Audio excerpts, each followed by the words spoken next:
रिश्तों में इतने हड़कंप मचा हुआ है कि वो लोग पचा नहीं पा रहे हैं कि आदिवासी समाज को जो हक मिलना चाहिए वो अब हमको छोड़ना चाहिए। वो लोग उससे जो है क्या कहेंगे, वो लोग हम लोग को तरह तरह का आरोप लगा रहे हैं। आप जो बता रहे हैं कि ये केवल हम लोग रांची में रैली नहीं कर रहे, पूरा देश में हो रहा है। आपको मैं बताना चाहूँगा, मुझे स्वयं मध्य प्रदेश के रतलाम, अलीराजपुर, झाबुआ जैसे जिलों में शामिल होने का अवसर मिला था। बस्तर भी, जहाँ धर्मांतरण का बहुत बड़ा विषय आया था, उसमें भी मैं रैली में, जो डीलीसी का रैली है उसमें भी हमको बोलने का अवसर मिला है। ऐसा बात नहीं है। वे लोग आज रांची में बैठ करके हम लोग को आरोप लगा रहे हैं। उन लोगों से सवाल होना चाहिए कि पूरे संथाल परगना में बांग्लादेशी घुसपैठिया लोग डेली लगातार हमारा बहन बेटी को टुकड़ा टुकड़ा कर रहे हैं, वो लोग कहाँ हैं इस मामले में? उन लोगों से सवाल पूछना चाहिए, लेकिन उन लोग नहीं है। उन लोग बात करते हैं कि मैं 20 साल से समाज के लिए काम कर रहा हूँ, 40 साल से समाज के लिए काम कर रहा हूँ, तो उन लोगों के रहते हुए गाँव का गाँव धर्मांतरण हो गया, उन लोग कहाँ हैं?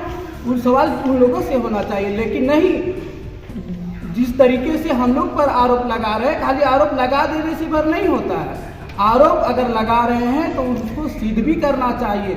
लेकिन मैं कह सकता हूं खाली आरोप लगा देने से नहीं होगा। आदिवासी समाज जान चुका है कि मेरा 80% का फायदा धर्मांतरित लोग ले रहा है। और जहां तक बात है चर्च का, तो मैं कहना चाहूँगा, एकता रैली करवाने वाले लोग क्या CLT SPT एक्ट का उल्लंघन करके 1 एकड़ जमीन जो चर्च के पास है का एकता रैली करने वाले लोग दिलाएंगे क्या? उन लोगों से सवाल है। केवल बोल देने से एकता रैली पर नहीं हो सकता है ना। और जहाँ तक बात है, एकता तभी संभव है जब सारे धर्मांतरित लोग मेरे रूढ़िवादी परंपरा, आस्था, विश्वास में वापस आएंगे। अच्छा, एक चीज़ बताइए, कोई भी चीज़ के लिए सरकार बनाना जरूरी है, सरकार के थ्रू ये चीज़ होती है। सरकार भी आपने बनाया, अब कैसा सरकार चाहते हैं जो आपका काम हो? देखिए, सरकार को मैं वही चाहूँगा ना कि जो मेरा डीलीसी का काम हो वैसे ही सरकार बने।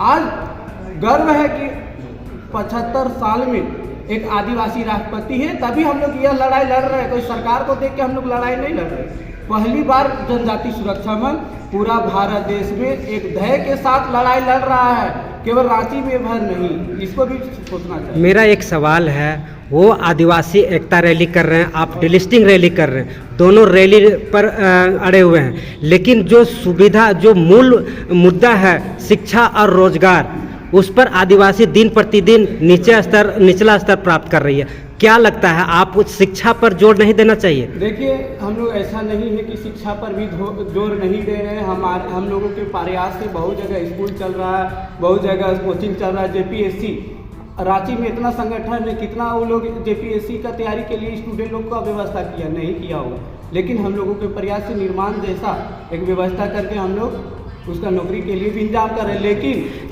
लेकिन पढ़ाई के साथ आरक्षण जिस लिए हमको मिल रहा है वो आरक्षण ही नहीं रहे तो फिर पढ़ाई किस काम का? जिस माँ बाप हम लोगों को जिस उम्मीद के साथ पढ़ा रहा है, अगर आरक्षण ही दूसरे लोग ले जाएंगे तो हम कहाँ रहेंगे भैया? आरक्षण तो आपका संविधान में, वो कोई नहीं ले जा सकता, लेकिन शिक्षा जो ले रहा है, धर्मांतरित लोग ले रहा है, कोई नहीं ले जा सकता। ये गलत फहमी में अब नहीं रहना है कि धर्मांतरित लोग हमारा आरक्षण को ले जा।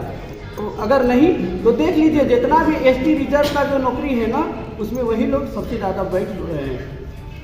मेरा नाम सनी उरांव, प्रदेश संयोजक जनजाति सुरक्षा मंच के युवा इकाई।